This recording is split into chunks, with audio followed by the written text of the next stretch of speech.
Hey y'all, you're listening to Diagnosing Sitcoms and Movies, the DSM podcast. We help make mental health more comfortable by using Black movies and shows we know and love and culture to remove stigma. So join our convo with your host, Courtney Copeland, licensed mental health counselor, and Dr. B, licensed professional counselor. This show is not a substitute for professional care, diagnosis, or treatment. If you have or suspect you may have a medical or psychological condition, you should consult with your appropriate healthcare provider. You can also visit our website for resources on finding services near you. We would like to give a big shout out to Boxed Up. If you would like to improve the sound quality and the visuals to the content that you are creating, you should try Boxed Up as well. You can visit their website at tryboxedup.com or visit them on Instagram at tryboxedup. All one word, all together, like a Tribe Called Quest. You say it together. Shout out to them for all of the amazing things that they have added to our show as well. Appreciate you guys. What's poppin', everybody? This episode, we will be talking about the highly demanded from our listeners, the 2000 American romantic sports drama film, Love and Basketball. Yes, this is it. Every time I think of Love and Basketball, I think Fool of Me, that song. I feel so dumb. That automatically comes in. Damn. They didn't have to do it like that and play that song right then. Right then too. Like she checked the ball and she realized she was losing. It's like, I feel so dumb. She was. No, I'm sorry. I'll save that for later. Okay. All right. So we got to start with our quotes, huh? That's how we usually do. Before we start ripping into people's character. All right. So, of course, you can't start without, well, for me, at least, she a hoe because she sending her pussy through the mail. That's the first one for me. What's your first? Even before I'll play you? Yeah. Right. Exactly. Yep. Before that one too. I guess well, of course, I'll play you for your heart, cause bitch, what? But then aside from that, yeah, when you come at me with bullshit like that. Oh no, are they cursing their mamas in Spain? Yes.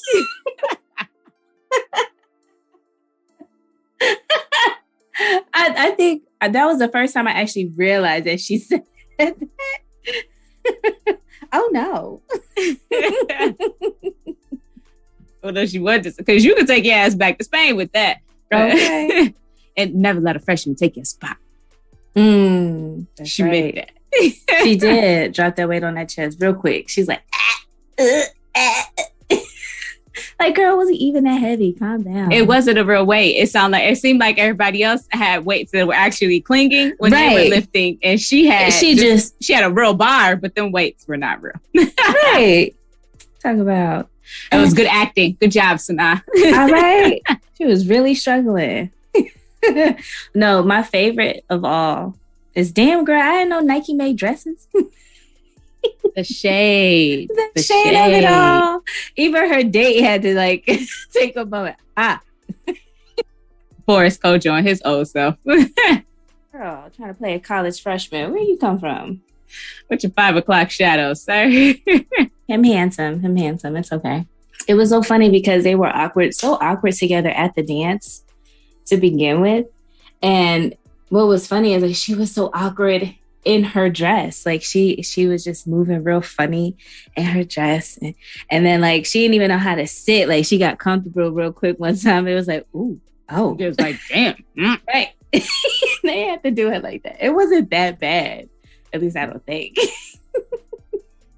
I took personal offense when the teammate told her, don't even trip, ma. She's just mad because she bow-legged. Hey, whoa. Actually, there's nothing wrong with being bow-legged, for one. You bow-legged? Then find it sexy. Oh, so my grandma used to tell me when I was little, it's okay. It's okay. You be all right with your bow-leggedness. Then when her mom told her, hoping you'll grow out of this tomboy thing. I won't. I'm a lesbian. Right.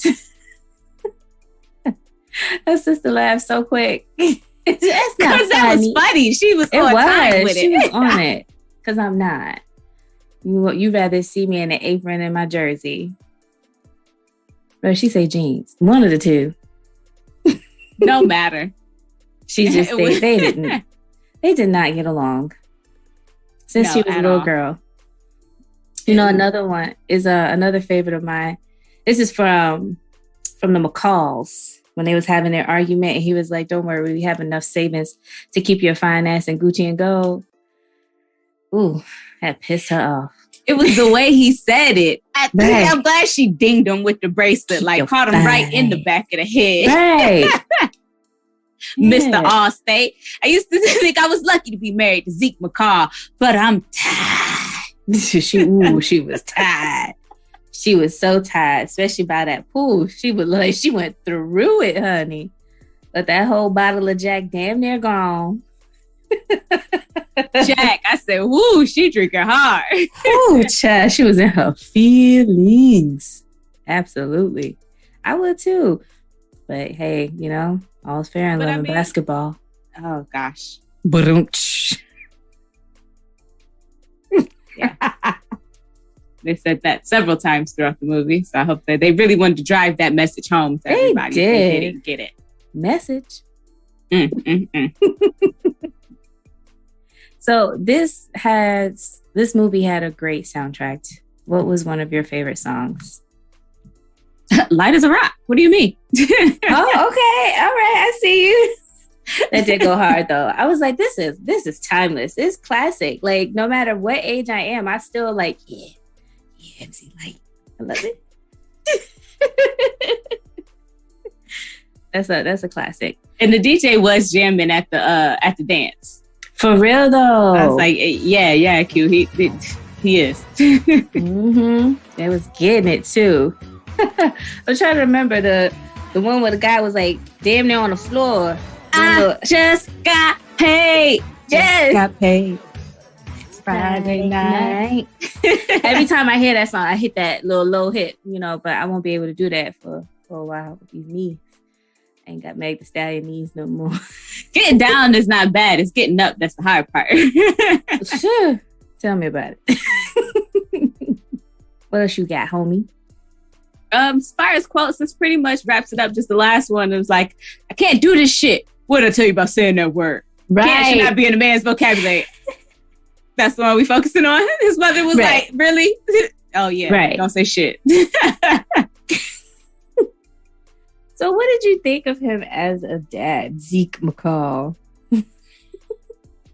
I really felt like as a dad, he was doing his best. He was trying to prepare Quincy for all of the things that he knew that was coming. He had already been that route. He had already had the experiences.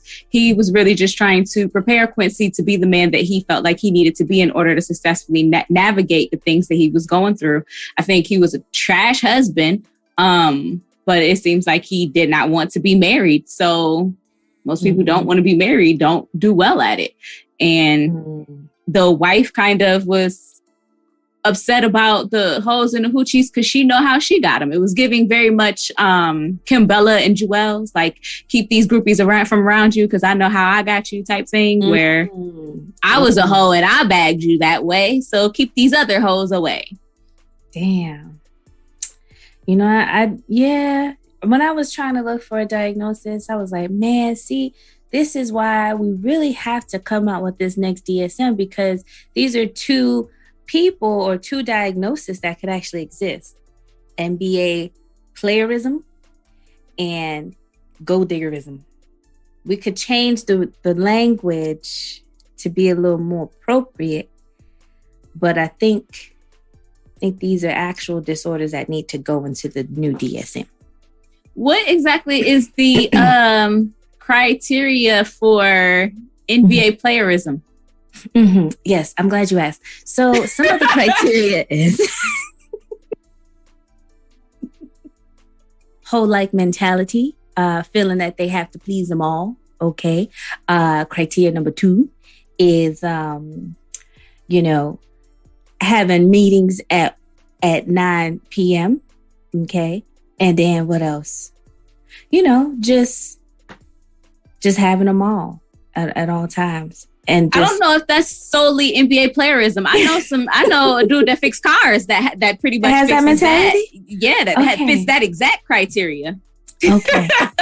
Right. So maybe we shouldn't, because then there's NFL players that could fit that too. And then, so there's women that fit that criteria. There is regular folks that fit that criteria. There are unemployed people that fit that criteria. I feel like that it's a very broad something that might need to be, we might need to work on that one. That one might come in future editions of our imaginary DSM. Okay. Yeah. Okay. All right. So what would you call it? That could just be playerism. Playerism? Mm-hmm. Okay. All right. Mm-hmm. Yeah, we put on the playerism. There we go. Yeah. And it can be its own category, its own section, and then there can be specific diagnosis under that field. Right. Yes. Based off of occupation or whatever you want to. Or even just, matching criteria. You might be the one where you feel like I have a certain level of money, so I deserve to be a player. Mm-hmm. You might be one where you feel like I don't want to miss out on the whole train. So I have to, I got to get them in as fast as I can because I might not have these opportunities later on. You could be I was ugly as a child and now I'm cute. Ooh, get them. Okay. We got to speak about that one too. That one. That's a real phenomenon. So, we might need to, do a little more research. Absolutely. Break that down. So we're going to take the NBA part of it and we're going to call it playerism. Now, there is the other side of that. So is it gold diggerism? I believe we established gold digger tendencies in the Jamie Foxx episode. We did. We spoke on that briefly. We, however, did not go into the exact criteria of it. The undeserved thoughts of deserving material possessions based on giving up your genitalia. And all that comes along with that. The constant fear and worry of being replaced because you are solely there for the use of your genitalia. Things of the such. Damn, son. Yeah, well, we're idiots. Anywho, I did, however, just struggle. I really didn't feel like there was a lot of diagnosis in this film. I felt like there were a lot of people who I would like to see clinically and people that I would like to work with, couples, relationships, family-wise. There was only one person who I did fully diagnose with a disorder of adjustment. And that was Sidra. Oh, do tell. And that was from the struggling with the injury that she had. The season ending injury. Felt like she was really struggling with that, being on crutches at the party. I think I just would have stayed home. I don't think I would have went to the party on the crutches. I mean, if you want to feel bad for somebody or you want to. But like, do you throw your crutch in the air and wave it like you just don't care? Like, hell yeah.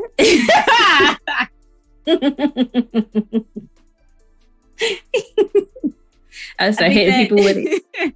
My bad. She really did have a high athletic identity, and so her losing her spot it took her some time to be able to regain that sense of self that she lost with being out with injury, which is something that is very serious for athletes and that they do struggle with.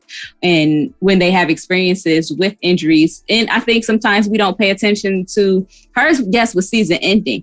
I've seen players just be out for a couple weeks and it get dark even in just those couple weeks, like them not look like themselves, them having feelings of hopelessness and not seeing that there is a light to the end of the tunnel until they get to the point where they can start moving around again and participating in sport. And so I was very concerned with her, and I hope that USC, being the school that it was, had, some services there for her to rehab, not just her knee, ankle, leg injury, whatever it was, but also her wellness. Back then, it didn't seem like that was really a thing. Like, we didn't really provide a lot of wellness or mental health, for that matter, for students, yet alone our student athletes. I think it's just now becoming something that's expected. What do you think? I think that there has always been an understanding amongst athletes and athletic departments that, we might need to check in a little bit more with this one, with the issues of it. It's not a new phenomenon. I think it's always something that they have understood and experienced, whether they were as apt to encourage them to talk to a professional, whether they were as understanding and had the expectation of we need to support them through this, as opposed to they'll be okay once they get back to sport. I think just the relationship that we have with it is very different. But I think that coaches, I think that athletes have always, not always, but for a long time been aware, because it's commonplace. It's a natural reaction. If that is the biggest part of what forms your identity, it's how you make your friends, it's how you spend most of the time, it's what structures your day. And then for that to be taken away, it's an expected reaction for someone to struggle with that at first. And so I think that there's a general understanding that happens. I think the response to it is what has changed the most. Yeah, I agree. Yeah, I would say I didn't even think about diagnosing her. I just thought she was a bully.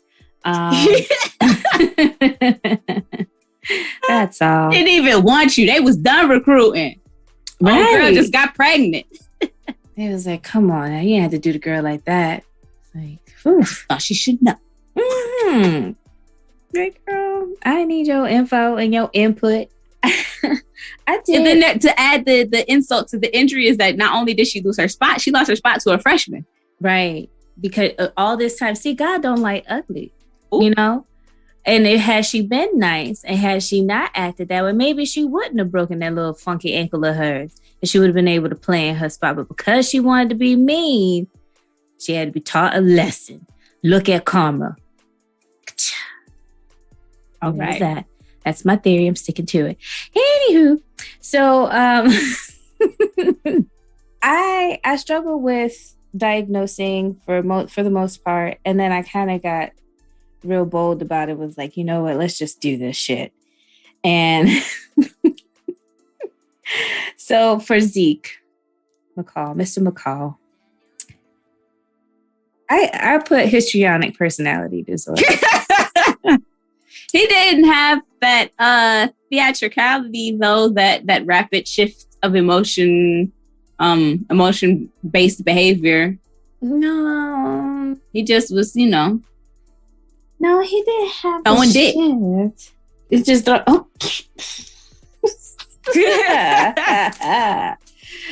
Is that not a shift in behavior? Let's see. So, is uncomfortable in situations where he or she is not the center of attention. I wouldn't say that. Interaction with others characterized by inappropriate, sexist, seductive, productive behavior. No.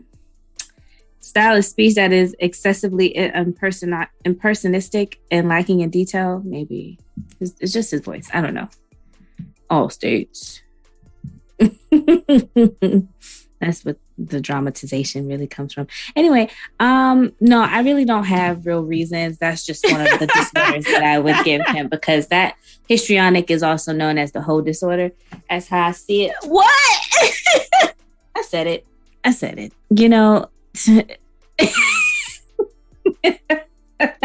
Thoughts and ideas expressed by Dr. Rose Britton are not those held by the Diagnosis sitcom and movies podcast.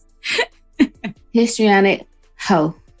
It sounds like Dr. Rosie B would need a little supervision with working with Zeke. His wholeness is triggering something for her. It is. To where she's seeing it as a clinical concern. It is. It's affecting me because, I'm seeing like a gold digger. I think he's just a hoe. You know what I'm saying? And that's just how I see it. So, yeah, histrionic hoe. I think we're going to go ahead and rule that out. So then for Camille... But wait, if you were seeing Zeke as a client, whether it was individual or whether it was to potentially to work through the confirmation of the cheating and things like that, what would you do with him? Okay, so on a serious note, I wouldn't diagnose him with histrionic personality disorder. On a serious note, I would not. But I think that we would kind of go through just some things that he's gone throughout his life. For me, I'm very much so psychoanalytic in the sense that I want to know about the childhood experiences. I don't want to stay there per se, but I'd like to know some of those things, some of those learned behaviors. So what was your parents' relationship like? And so how did you learn some of your love languages or some of your relationship languages and behaviors. So I would start there and then just kind of let him become aware of some of those behaviors and seeing how he's responsible for some of the things that has happened and transpired, and not seeing it like, oh, I'm the victim, or these women, they just show up at my door. Okay, well, you are also responsible for engaging. It's not just them. And then, I think it's just kind of a matter of how do you want to move forward and rekindling that relationship with your son. Is that important for you? Because I feel like that's the one thing that's going to be on his mind the most, because he did chase after him the most. He did want that. And he didn't really, not to say that he wasn't remorseful, but he was just like, I did what I did with your mom, but I want this relationship with you.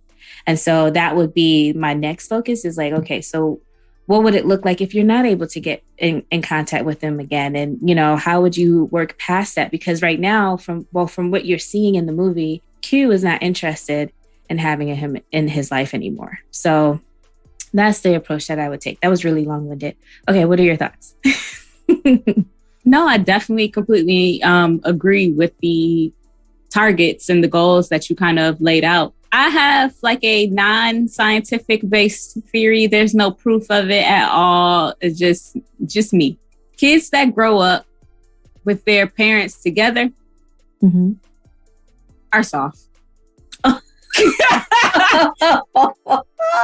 They have a level of can't get over, like, if not all of them. Like, if you have parents that are together and they actually love each other and they have a healthy functional relationship, those people can be well adjusted. But if you have parents that are together and they are staying together for the kids, it does something to the kid. And then when they break up, like, they just can't handle it. Like, they fall apart, but they can't see past themselves. It's like they got cheated on, and they even have the full awareness and understanding that this relationship was not healthy for these two people, but they feel so betrayed and so violated in it. And it's like, this ain't got nothing to do with you, huh? Well, is it like, okay, is it a difference if there's like an amicable divorce where they both just agree, like, you know what, we just don't have the same love for each other? Or is there like there's infidelity that you feel like the child is more likely to take it personal?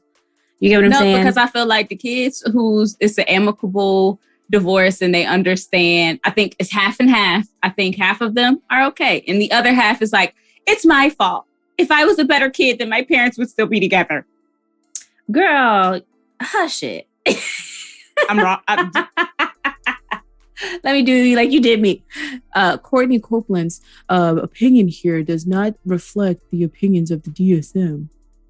It doesn't. This is not science-based. This is my own personal conclusion that I have drawn from my very limited experiences in life.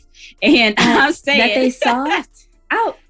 They don't know how to handle it. Like, that breakup does something monumental. Like, I feel like I rag on Disney a lot, but I do feel like kids need a certain level of grit, like an understanding of how to overcome. And that's why they kill off parents in every Disney film. But it seems like for kids who have an understanding that their parents are just not together from a very young age, they understand their parents just aren't together. They may have issues with individual parents, but they get it. For parents who can speak to their kids and, reasonably express to them that this not working, it's not okay, we're going to separate. Does that do something? And is there a period of adjustment and the kid does have to figure out that it's not their fault? Yes. But as Quincy shows, like those other kids, they don't have the emotional grit to be able to process this, to understand this. I feel like this movie could have been very short had Quincy knew how to handle his emotions. He was emotionally unprepared to respond to anything that was going on. He was going through a period of transition and couldn't cope with it himself, on top of his parents having all of these changes. Him realizing that he is mediocre in everything was just, it was all too much for him. He grew his whole life thinking that his family were above average, special, and unique, him and his family. And that this divorce was part of the significance of him and his adjustment with college, him seeing that he is on the same playing field as everyone else. And he just couldn't handle it. He has this natural desire to compete for competition, to prove that he's better, to be the best, to try to win. And he wasn't. And and it was it's falling him apart. Okay. I mean, I can agree that Quincy didn't know how to handle his emotions, but it also made me realize that the parents didn't know how to handle their emotions either within the family system. So what? Across the board. Across the board. Yeah. Because then, so now that goes back to those learned behaviors of, okay, so when I'm angry, I'm going to shout. I'm going to let you know that I'm angry. I want to argue with you because that's how we communicate. You see how his mom was trying to approach him or, asking questions about whose earring is this, right? That's your earring, Mom. Right. I'm going to go. Right. And so I wear Gucci or gold, little nigga. This is sterling silver. Okay. I know this ain't my earring. And it's just like how she approached him is the same way she approached his dad, about coming home late and blah, blah, blah. So I think that's what he was wanting, was someone who was going to meet him with that level of passion. And Monica's like, I gotta go. But he wasn't even really trying to argue. He was doing little petty stuff like getting drunk and trying to take another girl on the date and just doing attention seeking. Yes. And it was just like that. He wanted the passion. He wanted to get a reaction out of her. And he wasn't quite hitting the spot for her. She's just like, I'm a baller. I'm going to go play ball. Okay. I have goals and I have aspirations in my life and I have things that I want to do and accomplish. And if you're going to stand in the way of that because you don't know how to handle your emotions, maybe this isn't. No, she wasn't saying maybe this isn't the relationship for me. She was like, but what about us? Right. But she was I'm glad she eventually got to the place of like, I'm a baller. And then she lost that. So it was like all this time, what happened? And I feel like that was very, the way that they presented it is, oh, it's because I miss you. No, girl, like you was missing home. You were in a country on the other side of the world and you didn't speak the language. You didn't have any friends. You didn't have any emotional supports. You didn't have any activities that you did that were outside of sport. You had no identity outside of being a baller. And so, yes, it became unfun because your only other identity outside of being a ball player was in college when you were Quincy McCall's girl. I feel that that's the reason why they were together, because they had those things in common. That ball is life mentality, the competitiveness for both of them was outstanding. And then I just feel like they both had issues, like as far as like how they controlled or, expressed their emotions. Where for Quincy, it was acceptable for him to express or do whatever he needed to do on the court, but it was unacceptable for Monica to behave or express her emotions in a certain way when she was on court. It was unacceptable because her actions were legit unacceptable. She was highlighting a very real issue in the perception of gender in sport. However, she also was behaving in a way that's unacceptable and her coaches weren't appreciating. And it was obvious that like you are overreacting. And so I would have liked to work with Monica, right, as a mental performance consultant and teaching her different ways to stay in the moment. Because when if you even look at the movie, when she is dribbling down the court and she's focused, she's speaking to herself. She's walking herself through exactly what she needs to do, and then she's able to execute. The moment that she allows the emotions to take control, she stops communicating with herself and she becomes reactive instead of responding. And so then she's losing what is the it factor that she had in the skill ability, the skill area. And so I would have liked to be able to work with her for that mindfulness, that being able to stay in the moment, that guided imagery, doing the plays without even without the ball, just visualizing it, getting to a place where you are fully in control, breathing exercises so that she can keep from hyperventilating. Because when she got really upset, she was almost about hyperventilating. She couldn't breathe. And so, and it seems like she was able to develop that, but it took time for her in that time to develop with her going to college and her playing. And I'm hoping that maybe just, off screen, they had those services available. It is a big school. And she was able to get that. And we see that come to full circle for her when she almost gives up, when she does earn the starting spot, when she almost gives up the play, but then she sticks with it and then they end up winning the game because she didn't lose her cool in that moment. She was able to jump right back into play and execute exactly what she needed to do.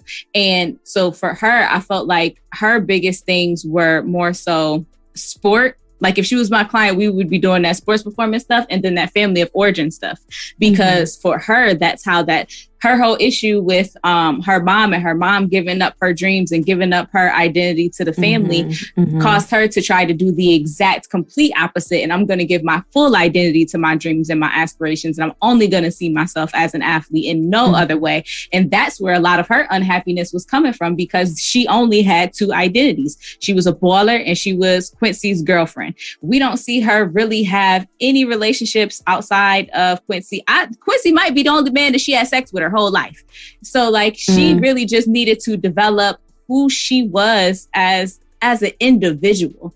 And I'm hoping that she did that before her and Quincy had their child that we see at the end of the movie. Because if she does not develop who her identity is, then she's going to continue to just, well, now I'm Quincy's woman, I'm a baller, and I'm a mom. And that's it. Like she really just needs to find who Monica is, what the things are that she likes and doesn't like outside of sport. Like who just at her core, who am I? Those are big questions that she really needs to have answered. And I feel like that was a lot of her inability to answer that is what caused a lot of distress. A lot of her distress that we even see in the film is that she's holding on to this piece of identity, the pieces of identity that she has, Ball and Quincy, those two. And there's no flexibility. And so when Quincy's getting married, she's like, well, that's my identity, so I got to go get him. Oh, really? Okay. I mean, I agree. I disagree that she felt like her identity was Quincy. Quincy's girl. Okay. All right, Quincy's girl. Fine.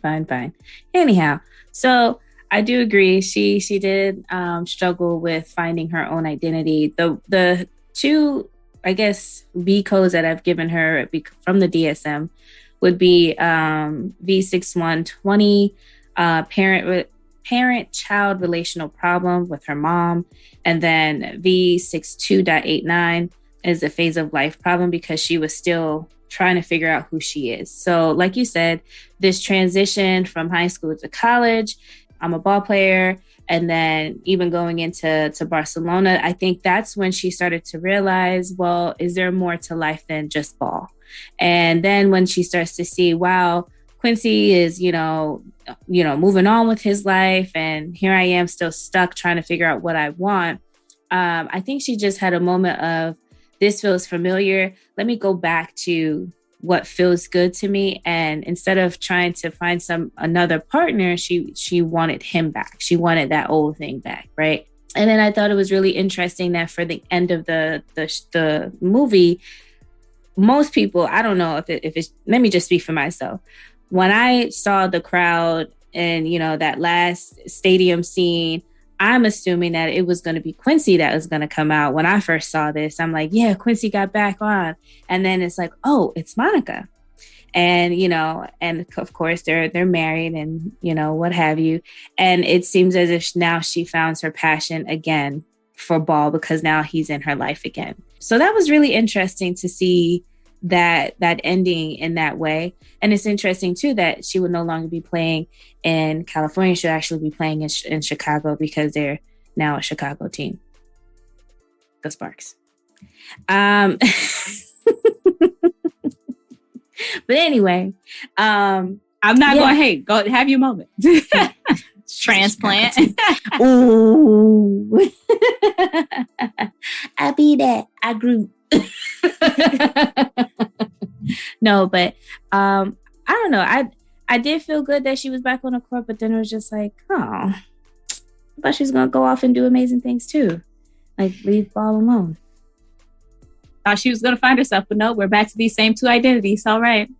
Yeah, that was. And it's America, and it was the beginning of the WNBA, so they really wasn't making no money. And so I hope that she's not like. I hope that Quincy has something that is helping sustain them because, like, y'all gonna have it rough living off of a WNBA salary. Yikes! I know. But that's just so frustrating. Like, Black women can be amazing superstar talents, can be like superhuman awesome beings, and that will get you a mediocre level of reward. Like she got Quincy who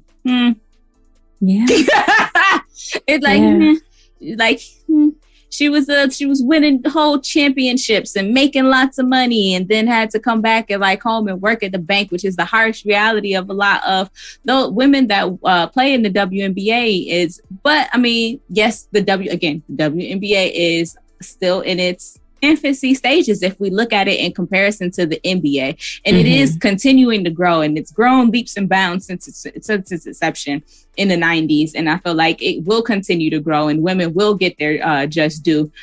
However, they weren't when Monica Wright was supposed to have been playing. No. So but to her credit, she wasn't happy.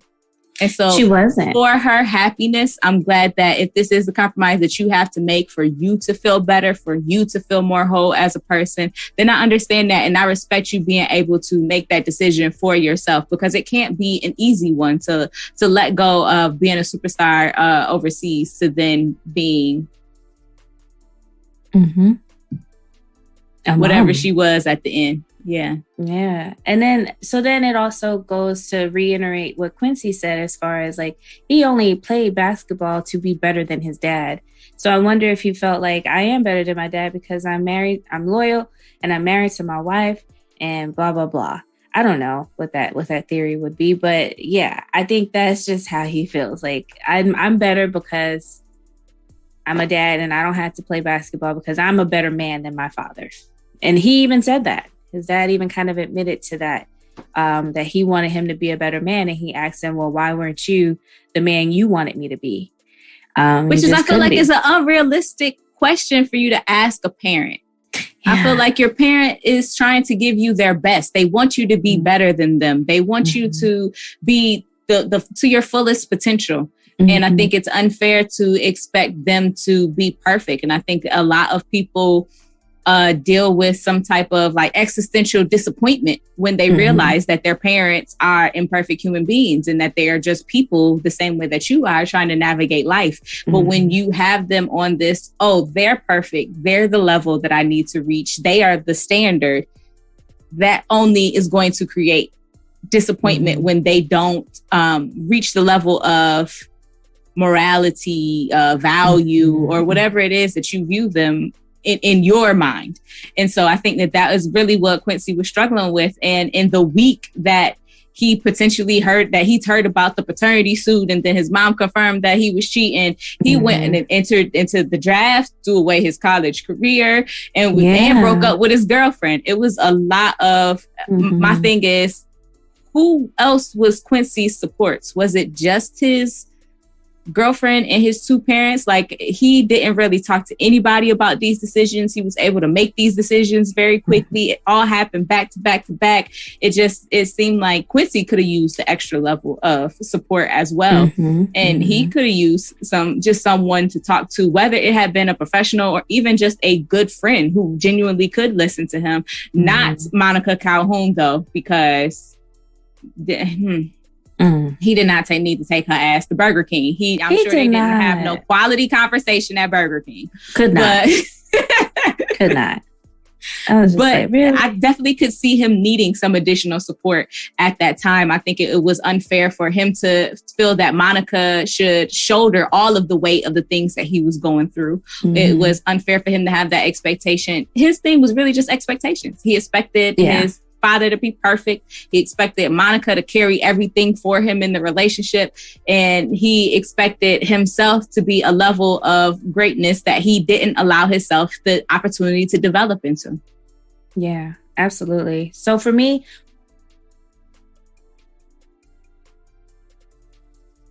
I did rule out avoidant personality disorder. For Quincy? Yeah. Okay. I was teetering on that for a bit because I was like, we throwing out labels. But today I took it back. I was like, you don't need that sticker today. And so instead, I did V codes for 61.20 parent-child relational problems with dad, V61.03 disruption of family by separation or divorce, and then V62.8 phase of life problem.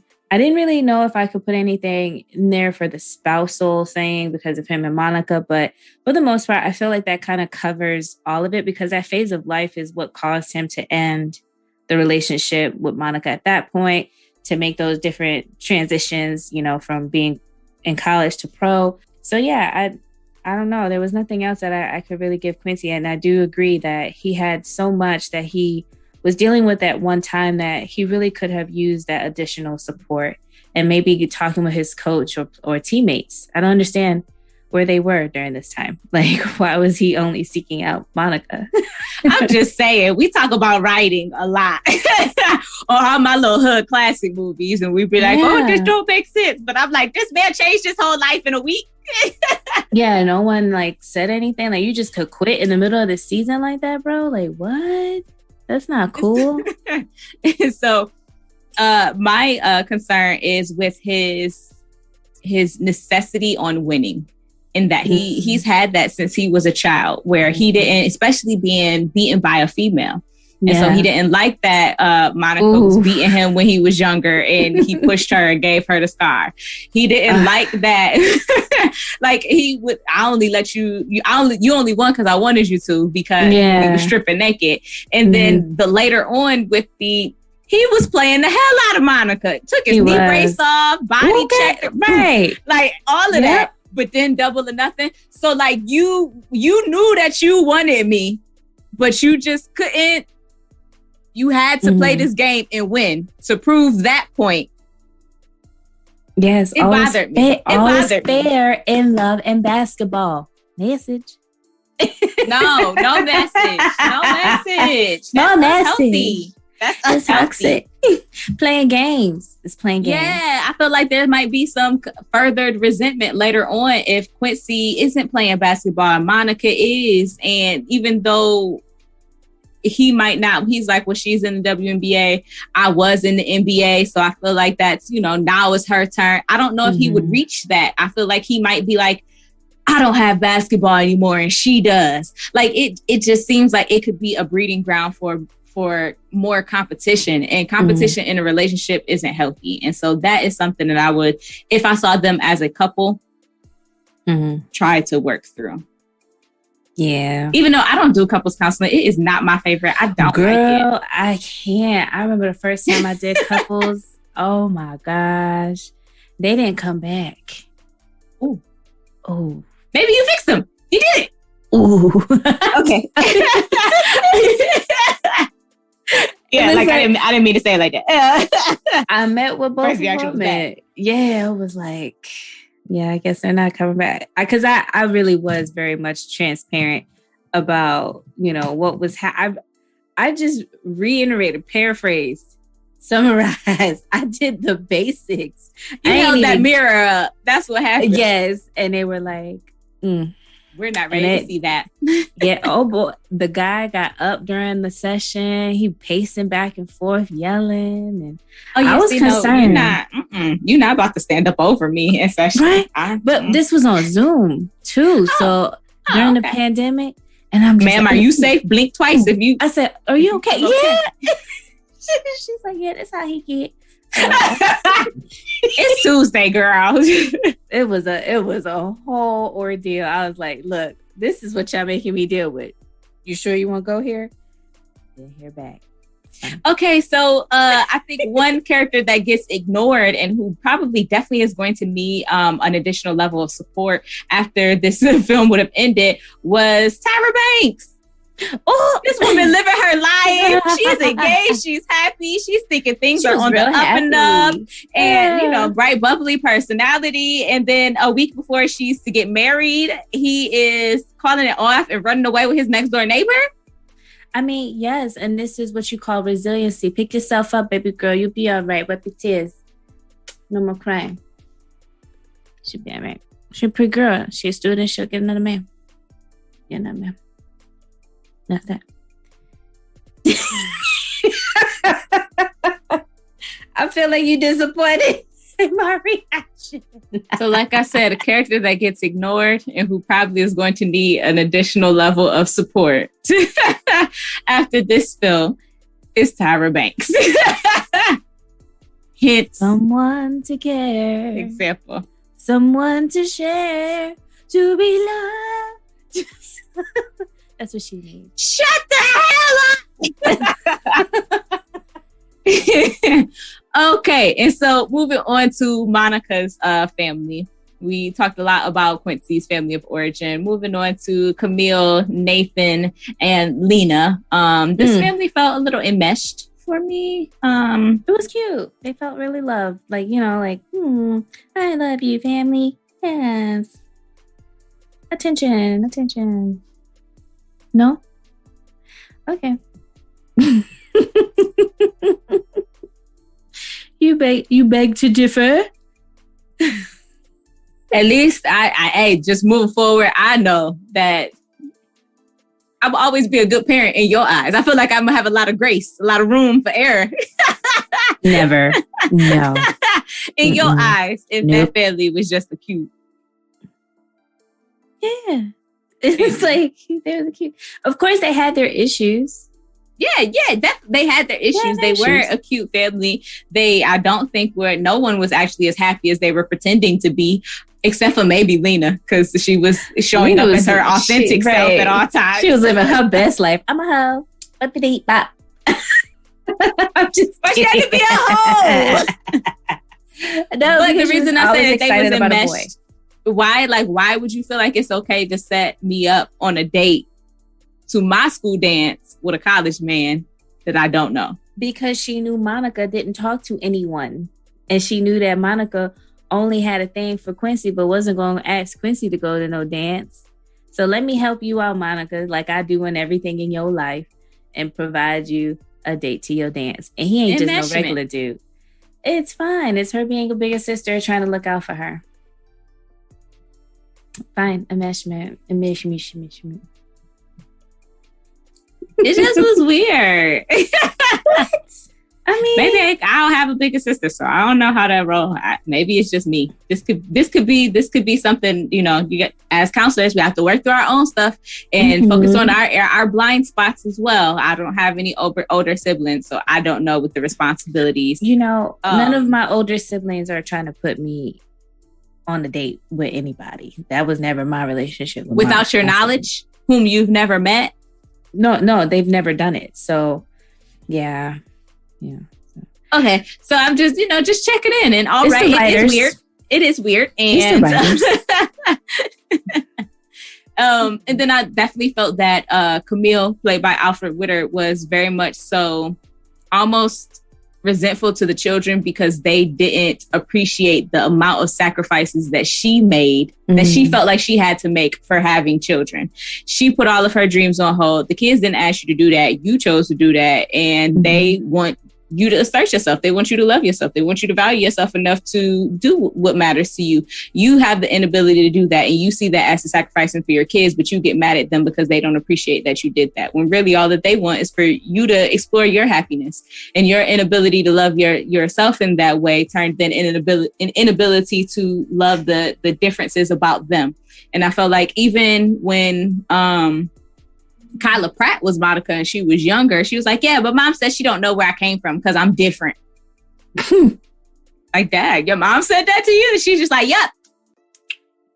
Mm-hmm. Everybody putting their fingers in that cake. Like 3 different people put their fingers in that cake. I hope no one ate it. I hope Alfred Woodard was like, yeah, let's get rid of this. It looked like a delicious cake, actually. I'm kind of in the mood. Came from the store. They took it out the box. So I'm sure it looks until delicious. Everyone... Taste test. So hi James. Hi James. So I think that she was resentful not only towards the kids but towards her husband. Like, you know, like he didn't necessarily leave room for her to maybe feel like she could, you know, like, you depend on me so much that, oh my God, who is going to make the decision between you wearing the blue or the white one? And who is going to iron your shirt? And then of all things, you don't even take my suggestion for the one I said for you to wear. So okay, sorry. Why did you ask about iron both of them? I went somewhere. Sorry, friends. Let me come back. Yes. Because I was really about to go off about that. But it's like, why? And so I don't feel like she felt like that she had the space to. And then also, after a certain period of time, it almost felt like the job world shifted for women during that time, and like the importance and the requirement for education and higher education might have also played a role in her feeling like, man, can I even compete? Now, not to say that, you know, you have to go to Harvard in order for you to be in culinary, and what did she want to be? She wanted to be a caterer. A caterer, right? You don't have to go to Harvard to be a caterer. Like, so it wasn't that she couldn't do it, but I also wonder. Food just gotta taste good. It just and she has a banker as a husband, so like he could help with the business side of it, and you just make your good food. But then, you know, it did come into that, her viewing herself and seeing where her worth was, and like you said, it did inform her her interactions with her daughters, because she said that to Monica and saying, the one thing I loved about you the most is that you went for what you wanted. And that right there lets you know, like, that's what she wanted all her life. And so, yeah, I kind of diagnosed her a bit too. Okay, go ahead. Let's hear it, girl. You sure? You want to hear it? Okay, so what I said was obsessive compulsive personality, because she had to have everything a certain way. She had to be the person to make dinner. She had to be the person to do certain things for the family, but that's all I have. No, I can see where you're going with that. And I feel like, I wonder if it is her, these things need to be done and these things need to be done a certain way, that I am going to just fully engulf myself in this. And so everything else important gets left to the wayside. Like, if we're using that diagnosis as like a framework for her behaviors, I definitely can see that. And I wonder if she's blaming the kids for her not chasing her goals. And I wonder if it was really just her own fear that kept her from chasing her goals, and she's blaming the kids on it, and then making them responsible for her current situations and her feelings. And again, which is why I say enmeshment. And I'm wondering if Alfred Woodard character, Camille, didn't maybe come from a house of either substance abuse, maybe, or someone who just was having some extreme behaviors, because she's very much in that enabling role. She very much is, I need to stay quiet and things need to go on around me, and I need to put on this front that we are living this perfect life. And I don't like it when Monica gets mad in public. I don't like it when she shows out like that. There's these certain things we have to present this certain way in order for everything to be okay. And so I definitely can agree with your diagnosis there, and think that puts a good perspective on how we view potentially the behaviors that we see that come from her that kind of shape Monica's opposite. She's doing the opposite actions there. Right, exactly. Especially like you said, she has a rigid way of looking at how women should behave and show up. And, so that's impacting how she looks at both her daughters, so yeah. And flexible. Whereas Lena said, like, I'm gonna be me, and yeah, I like some of this prissy cool stuff. Monica also said, I'm gonna be me, but I like this other stuff. And because Lena's likes and personality and just presentation was more in alignment with Camille's views, right, it was more acceptable. Whereas Lena was very much so doing her and being her full authentic self. Yeah. But Monica was being punished for it just because the exact same thing, being her full authentic self, because it wasn't in alignment with Camille's views. Yeah. Yeah. Because Nathan supported Monica.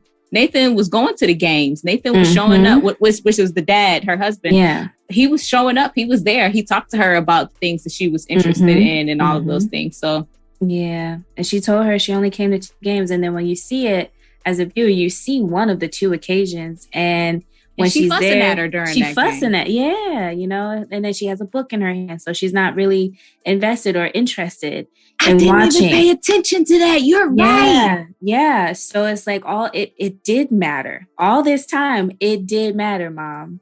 And like, she sat, you see her kind of processing that in that moment too, like, oh, I guess I do matter to her. And like she took on the role of not mattering. And so that's what's being personified is like, I don't matter. So I don't have to show up in this place and space for you because I'm here at home. This is where you need me. And this is where I show up for you. So, yeah. Oh, that just hurt my heart to hear it that way. I completely agree with you. I think everything that you said was spot on and completely correct. And yeah. Oh, Monica. Now she got to deal with all of them emotions. And then she got to go deal with Quincy and all of his emotions. And it's just Black women, y'all deserve so much more. You are worthy. You are worthy of it all. And you don't have to deal with mediocre people. Yeah. Yeah. That's right. Wait, was that not for me? That was for all of us. That was collectively. Good. Yeah. I was like, wait, was that across the diaspora? Yeah, no, that was across the diaspora. It was for all of us. We just all in agreement. So, yeah, I think at this point, what is happy, like a happy feeling, and why I feel happy when I see that ending is that she looks like she's happy where she is and that she's done what she wanted for herself. And that's all that matters. Yeah. So... And Monica showed us that you can, I guess, have it all. Whatever it is that you want it all to be. Quincy won't all that great. But Omar Epps has the best eyes in Hollywood. And I said, especially back then, before, the thyroid issue, whatever's going on now. And, because his head is shaped a little different and everything. I hope he's okay. Yeah. But in the 90s and the 2000s, like when, he was, I could have stared at that all day. Yes. And then, we had the reuniting of Deja with Tyra Banks, remember, in Higher Learning? It was Omar Epps and Tyra Banks, and she was Deja. So I was excited to see her be the flight attendant. I just feel so bad for her. And I hope that she can find something better than Quincy as well.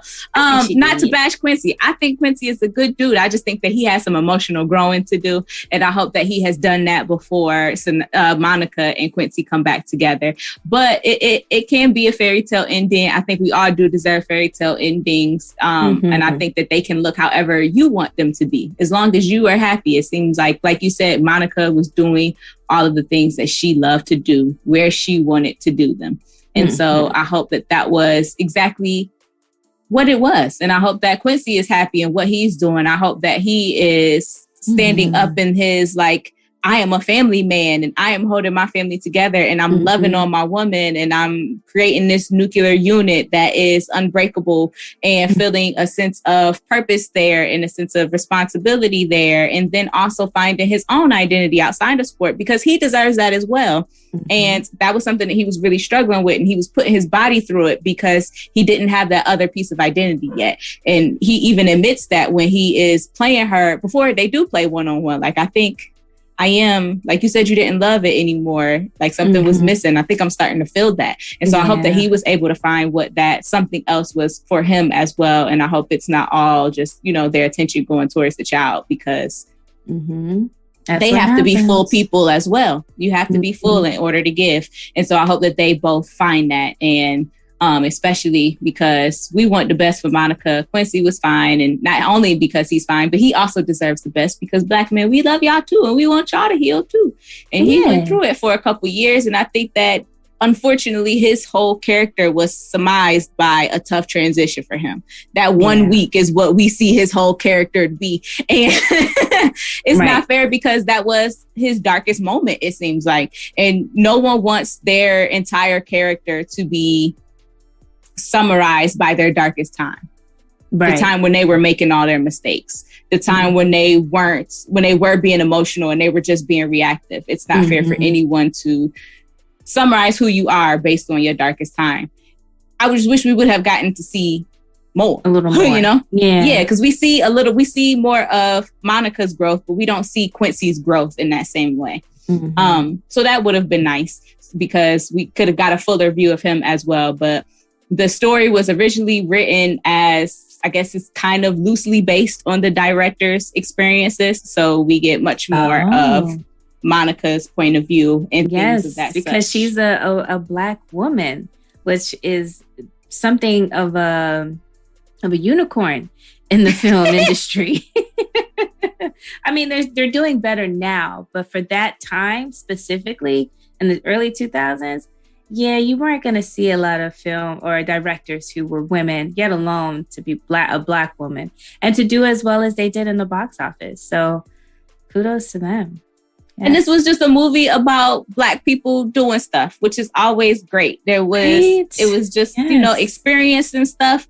They roller coaster wasn't even that steep. They was together their whole life, lost each other for 5 years, and then got right back together. So it wasn't like a huge dramatic, terrible things didn't have to happen to these people in order for them to find hope. No, they were just Black people who were loving and living and experiencing. And I always love movies like that.